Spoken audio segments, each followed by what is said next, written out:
তো কি হে খুড়ারা, সবাই কেমন আছো? তো বউ খুঁজতে কেশিয়ারির দিকে যাওয়া হয় না? না মানে পূজা দেখতে আর কি। ভসরাঘাট ব্রিজ দিয়ে একেবারে সজ্জা পেরিয়ে যাওয়া হয়। সবাই আজকে মোটামুটি বেশ দারুণ মুডে বাইক চালিয়ে যাচ্ছে এবং কিছুক্ষণের মধ্যেই আমরা কেশিয়ারি বাস স্ট্যান্ডে পৌঁছে যাই। সেখান থেকে একটু পাশেই একটি জায়গাতে খাতারনাক টাইপের পূজা মণ্ডপ তৈরি করে এই মণ্ডপে একটি নৈতিকতার দিক তুলে ধরার চেষ্টা করা হয়েছে। পিতা যে আমাদের জীবনে কত মূল্য বহন করে তাই দেখানো হয়েছে। পিতা স্বর্গ, পিতা ধর্ম, পিতাহি পরম ঈশ্বর। বাবা আমি সাফল্য পেয়ে শিক্ষক হয়েছি, বাবা আমি ডাক্তার হয়েছি, বাবা আমি তোমার মতো পুলিশ হয়েছি, এই সব দিকগুলি দেখানো হয়েছে। প্রথমে এখানকার প্রতিমাগুলিকে দেখে ঠিকঠাক বুঝতে পারিনি। আমাদের সামনেই একটি ছোট্ট মেয়েকে তার বাবা বুঝায় যে থিমটা হচ্ছে বাবা, বুঝতে পারছো?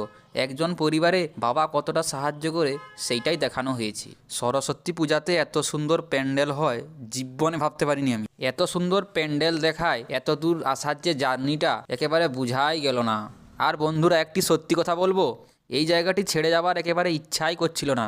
তারপর ভাবা হলো এখানে থাকলে তো হবে নি, আরও অনেকগুলি মণ্ডপ আছে সেগুলিও দেখতে হবে, আর বাড়ি যাওয়ারও একটি ব্যাপার আছে। সেখান থেকে ফেরার সময় প্রথমেই পড়ে আমাদের বয়েজ স্কুল, তাই সেখানে একটু দাঁড়িয়ে যাওয়া হয়। এখানেও একটি বড়সড় কাণ্ড ঘটে যায়। আমরা স্বাভাবিকভাবেই প্রতিমার পাশে যাব বলে ঢুকতে থাকি, সেখানে বেঞ্চে বসা ছেলেগুলো আমাদেরকে আটকে দেয়। যা দেখার সেখান থেকেই দেখতে বলা হয়। তাই আমাদের এত অপমান হওয়ায় প্রতিমাটি দূর থেকে দেখে সেখান থেকে পালিয়ে আসা হয়।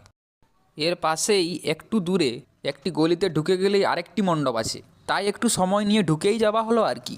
এখানকার মেন থিমটি সাজানোই হয়েছিল অপারেশন সিন্দুর নিয়ে। আমাদের দেশে অপারেশন সিন্দুর নিয়ে যে একটি মিশন চালানো হয়েছিল ভারতীয় সেনাবাহিনীর দ্বারা, যে এই মিশনটি হয় তাই নিয়ে তৈরি হয়েছে এই থিমটি। তাই এখানে কিছুক্ষণ থাকার পর এখান থেকে ঝটপট ভাগ। তারপর নছিপুর আদিবাসী স্কুলে গিয়ে দেখা হয় এখানে প্রচুর ভিড় লেগেছে।